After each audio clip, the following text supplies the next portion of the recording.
Effettivamente c'è stata una crescita importante dei ricoveri e siamo arrivati ad avere 15 ricoveri questa mattina, oggi probabilmente ne dovremo prendere altri 2 e sicuramente ne dimetteremo 1 e probabilmente dimetteremo anche altri pazienti. Sicuramente è una situazione che sta diventando sempre più seria e quindi richiede la massima attenzione. Nelle ultime 2 settimane sono aumentati i ricoveri nella terapia intensiva dell'azienda ospedaliera di Padova. Cala anche l'età media dei pazienti ricoverati, che scende a 55 anni rispetto alla media di 69 anni all'inizio della pandemia.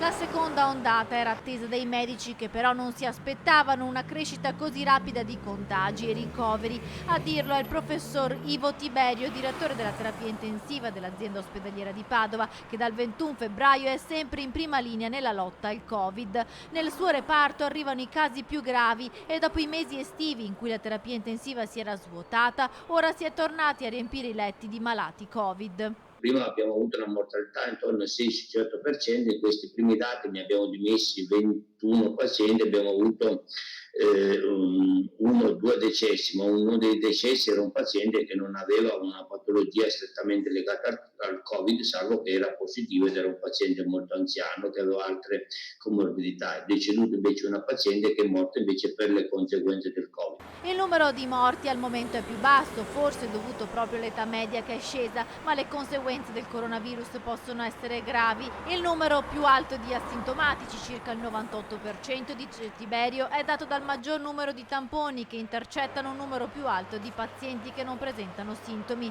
L'allerta da parte di tutti, in particolare dei giovani, deve rimanere alta. Di avere dei comportamenti sostanzialmente responsabili da parte di tutti i cittadini, perché soltanto se riusciremo a contenere il numero enorme di pazienti che si infettano, potenzialmente possono infettarli, riusciremo a controllare la situazione anche a livello dei pazienti che diventano sintomatici e poi richiedono i ricoveri ospedalieri e purtroppo nei casi più sfortunati richiedono la necessità di essere assistiti negli ambienti diciamo intensivi quali la rianimazione.